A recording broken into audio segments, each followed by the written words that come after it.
If you watch this show, you have heard of the massive fraud investigation out of Minnesota, but you may not know that an NFL player personally witnessed it. Federal agents raiding more than 20 locations this week, including daycare centers, businesses, and that was all part of a sweeping probe into the rampant fraud of taxpayer dollars. My next guest is the former captain of the Minnesota Vikings, and he says when he lived there, he saw Somali fraudsters buying luxury sports cars with that money.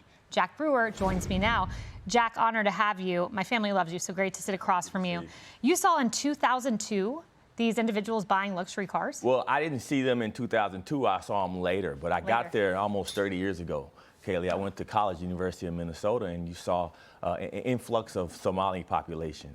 And, you know, I played in the National Football League, so a lot of my teammates were in there buying nice cars and the Maserati dealerships and all the dealerships. And slowly, as you started to get deeper into the 2000s, into, 2010, 2014, 15, 16, you start seeing so many Somalians there purchasing these luxury goods. And I always wondered, how in the world did these folks get so much money? Because you look and you see that when they come here, over 50% of them are on welfare.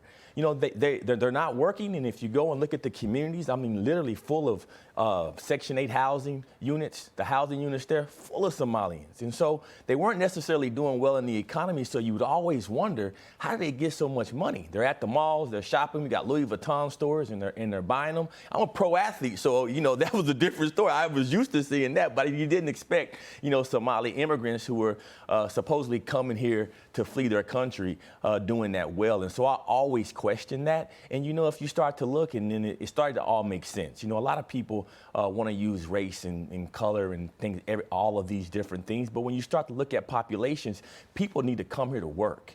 Right? The Bible tells us that in 2 Thessalonians, in the 3rd chapter, that if you don't work, you don't eat. You don't come here and rob a nation. If you look at folks that come here from Nigeria, for example, they come here and they prosper. Their household income on average is higher than white people in America.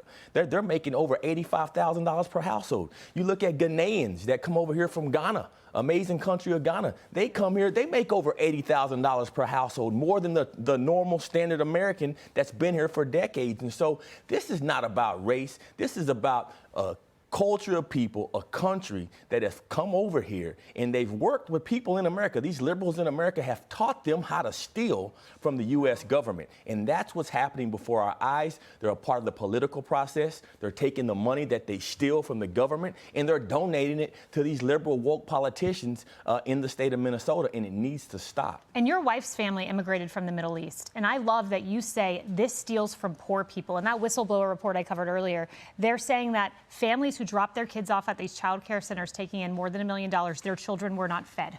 They were not fed. Can you imagine? You're talking about millions of meals. I'll do charity work. We distribute over 3 million pounds of food a year. I know what poverty looks like. I know what serving. These are the populations that I serve. You go down deep in Minnesota and you tell me that you can fraudulently take that much money when all these folks who actually need it. Look at the wealth disparity in the city of Minneapolis. You got the largest wealth disparity in the entire country when it comes to black folks and white folks. That's in Minnesota. Huge wealth gap there. So you have people that are really in need. Look at the reading and math proficiency levels in the state of Minnesota. One of the largest gaps that we have. You have schools in the inner cities in Minneapolis where it's hard to find a kid that's proficient in reading and math in the 4th grade unless they're white. The black kids can't read and write in that state. They have a huge issue, Kayleigh, and they figured out a way to pad their pockets just like they do in so many other liberal cities across America. And then they fearmonger people and they race bait people into turning a blind eye. That's the reason why no one's prosecuted. What I'm talking about, everyone there has seen it. If you live in Minneapolis and you have access to malls and stores and clothes, you've seen the emergence of the Somali elite across that state. Wow, fascinating. Jack Brewer, I want to bring you back because I want to talk about your faith, which I know is really important to you. And my sister Ryan loves you, so thank you so much. Come back soon. Thank you. Be sure to like and subscribe for all the Fox News latest on YouTube and catch full shows streaming now on Fox One.